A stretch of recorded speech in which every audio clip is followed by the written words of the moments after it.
Thank you so much, Rosita.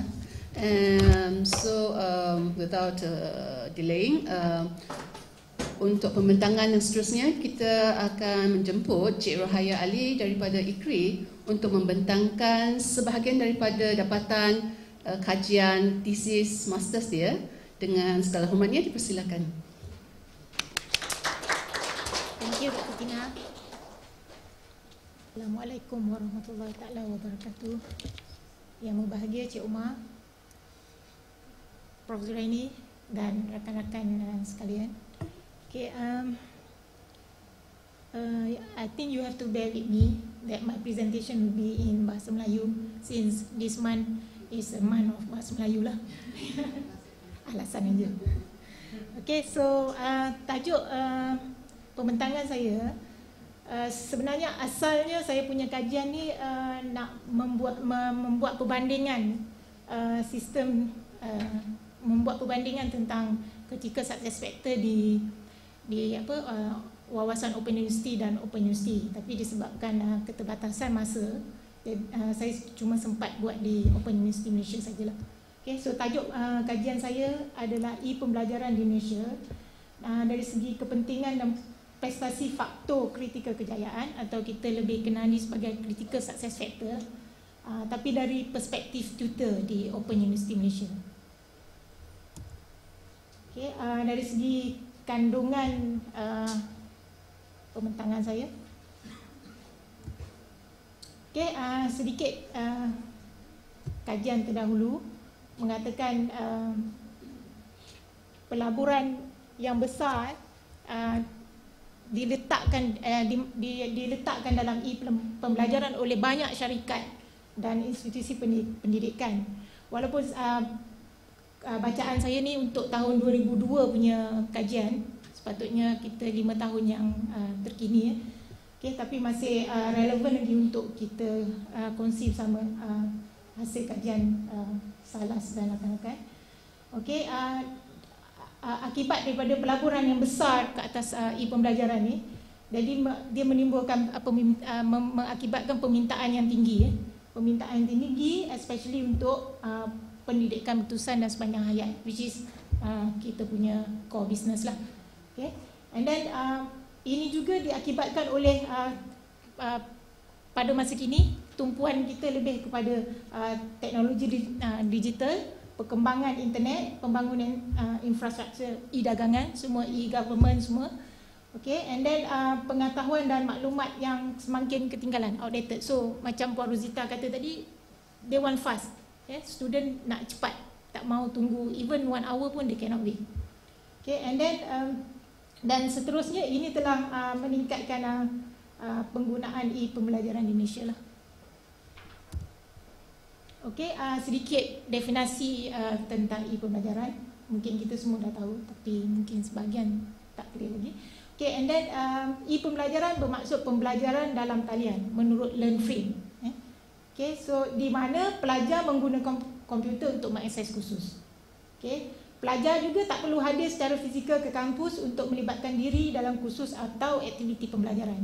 But in our case, kita blended pedagogi, so they have to attend the class jugalah.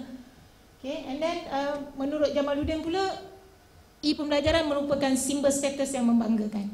Maknanya orang masuk pembelajaran, masuk learning because ada status yang dipertahankan, because dia mampu untuk masuk.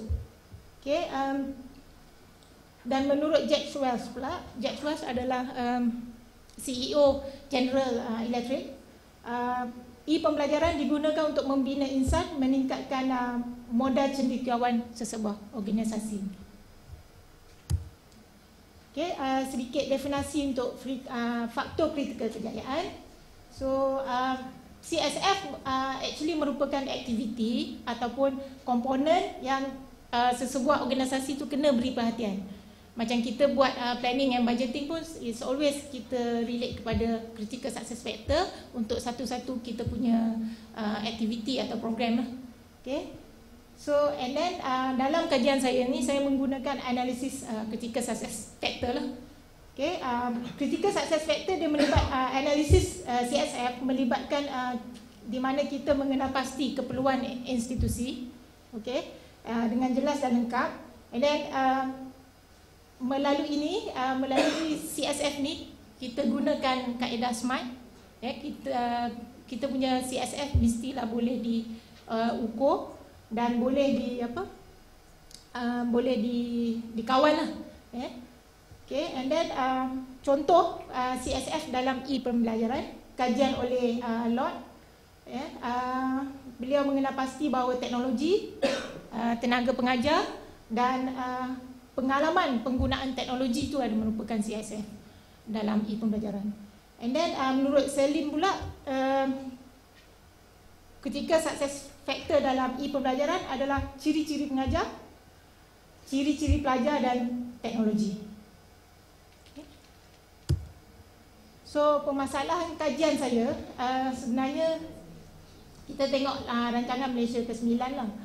Banyak diperkatakan tentang sektor e-pembelajaran dalam sektor pendidikan tinggi. Okay. Berlanjutan dari situ, so saya dapati dari pembacaan saya, kajian-kajian terdahulu dia banyak tertumpu kepada isu akademik lah. Contohnya macam quality program, quality assessment, penilaian. Okay. So melalui CSF kajian saya ini, kita dapat meningkatkan prestasi dan kualiti penyampaian tenaga pengajar kita lah, atau tutor, dalam our case is tutor, dan mengoptimalkan kos operasi. Okay, justru tu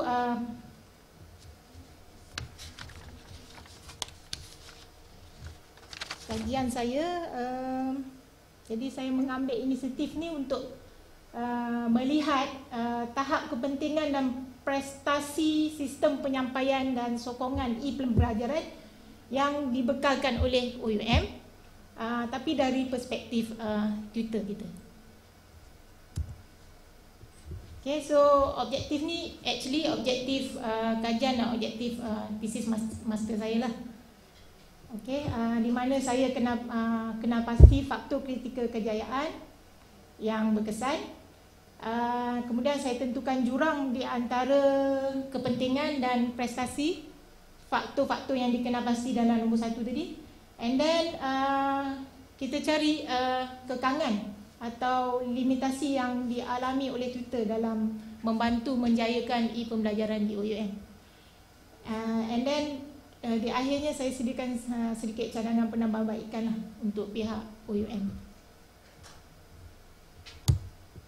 Okay, skop kajian cuma tertumpu di Open University, tutor sebagai responden, dan saya edarkan soal selidik ke seluruh pusat pembelajaran OUM lah. Keseluruhannya ada 600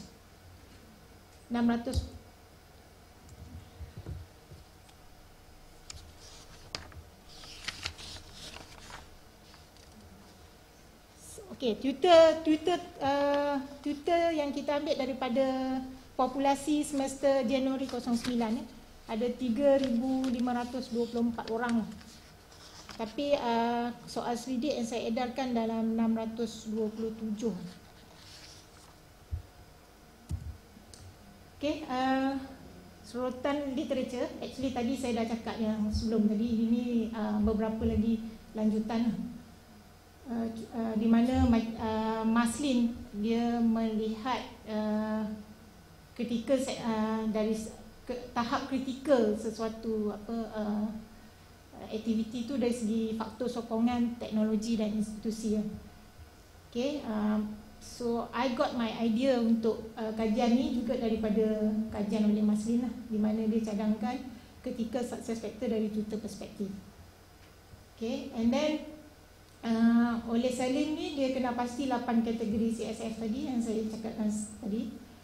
So petunjuk paling kritikal dia adalah sikap tutor terhadap pembelajaran interaktif dan pengajaran melalui teknologi e-pembelajaran. Okay, this where I got another one of my faktor untuk kajian saya lah.